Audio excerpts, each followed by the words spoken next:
তেল চুরি এবং পাচারের অভিযোগে ওমান সাগর থেকে বিদেশি এক তেল ট্যাঙ্কার আটক করল ইরান। দেশটির উপকূলরক্ষী বাহিনী ৬০ লাখ লিটার তেলসহ আটক করে জাহাজটি। ইরানের উপকূলরক্ষী বাহিনীর বরাতে জানা যায়, ওমান সাগরে গেল কয়েকদিন ধরে চলা তৎপরতার অংশ হিসেবে তেল ট্যাঙ্কারটি জব্দ করে তারা।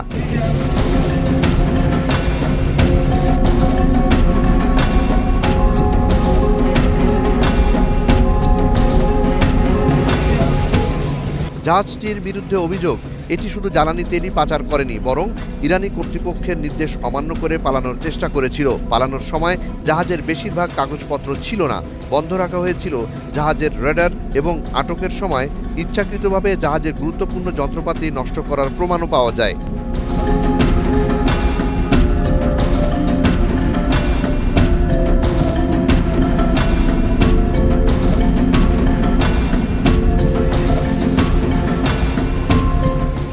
আন্তর্জাতিক গণমাধ্যমের বরাতে আরও জানা যায়, জাহাজটি তার সমস্ত নেভিগেশন সিস্টেম বন্ধ করে দিয়েছিল।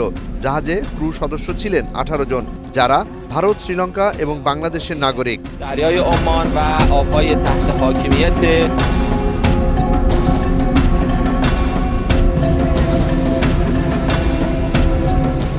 ইরানি গণমাধ্যমের প্রতিবেদনে বলা হয় যে ১২ ডিসেম্বর আটক করা জাহাজটিতে প্রায় ৬০ লাখ লিটার চুরি করা জ্বালানি ছিল। দক্ষিণ হরমুজগান প্রাদেশিক বিচার বিভাগীয় কর্মকর্তাদের উদ্ধৃতি দিয়ে তাসনিম নিউজ এজেন্সি জানায়, ইরান নিয়ন্ত্রিত জলসীমার জাস্ক বন্দর নগরীতে ট্যাঙ্কারটি এবং পরিদর্শন করার পর তা আটক করা হয়েছে। তাসনিম নিউজ জানায়, চোরাচালান করা জ্বালানির সংগঠিত পরিবহনের পাশাপাশি ট্যাঙ্কারটি থামার নির্দেশ উপেক্ষা করে পালানোর চেষ্টা করেছিল। ট্যাঙ্কারটির সঠিক নেভিগেশনাল এবং কার্গো নথিরও অভাব ছিল এবং রেডার বন্ধ করে দেওয়া হয়েছিল। জব্দের সময় ক্রুরা ইচ্ছাকৃতভাবে জাহাজের সরঞ্জাম ধ্বংস করেছিল বলে অভিযোগ করা হয়।